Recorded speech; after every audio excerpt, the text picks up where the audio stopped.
ఖచ్చితంగా ఏదో ఒక టైంలోనన్నా చుట్టాలు వచ్చినప్పుడో, పబ్బాలు జరిగినప్పుడో, పండగలు జరిగినప్పుడో ఖచ్చితంగా తాగుతారు.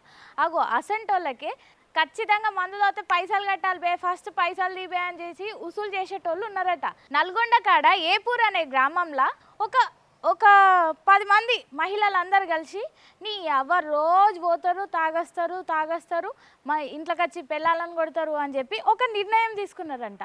ఈ నెల 5వ తారీఖున ఆడ ఒక యువకునికి యాక్సిడెంట్ అయి చచ్చిపోయిందంట.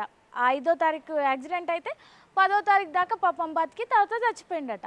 ఆ 10వ తారీఖుకి చనిపోయిన వెంటనే ఆడున్న మహిళలందరూ కలిసి ఇట్లా అయితే లేదు, మనం ఏదో ఒక డిసిజన్ తీసుకోవాల్సిందే అని చెప్పి కూర్చొని పంచాయతీ కాడికి పోయినంట. పంచాయతీ కాడ కూర్చొని మందు తాగేటోళ్ళు అయితే ఉన్నారో అందరు రండి అని చెప్పి జమ చేసి పంచాయతీ కాడ ఇప్పటి నుంచి ఎవడైనా మందు తాగితే అమ్మితే ఒకవేళ జరిమానాలు కట్టాల్సిందే అని చెప్పి ఒక మంచి నిర్ణయానికి వచ్చిండ్రు. ఒకవేళ ఆ ఊర్లో ఎవరైనా మందు అమ్ముదామని ధైర్యం చేసిండ్రా, 1,00,000 రూపాయలు ఇలా కట్టాలా. ఒక్కరోజు కాదు, రోజు ఏ రోజు అమ్మితే ఆ రోజు నువ్వు వీళ్ళకి 1,00,000 రూపాయలు కట్టాల్సిందే పంచాయతీకి. అట్లా కాదు నేను తాగుతా, ఎవరు నువ్వు నన్ను ఆపేది అని చెప్పి పోయి తాగిండ్రనుకో 20,000 కట్టాలా.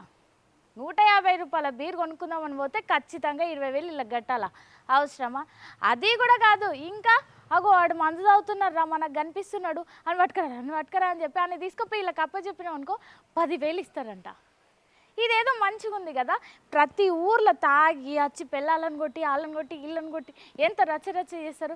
ఇట్లాంటిది ప్రతి ఊర్లో ఉంటే మంచిగా ఉంటుందని నేనైతే అనుకుంటున్నా. మరి మీరేమనుకుంటున్నారు? మీ ఊర్లో కూడా ఇట్లా ఉండాలని మీరు అనుకుంటున్నారా?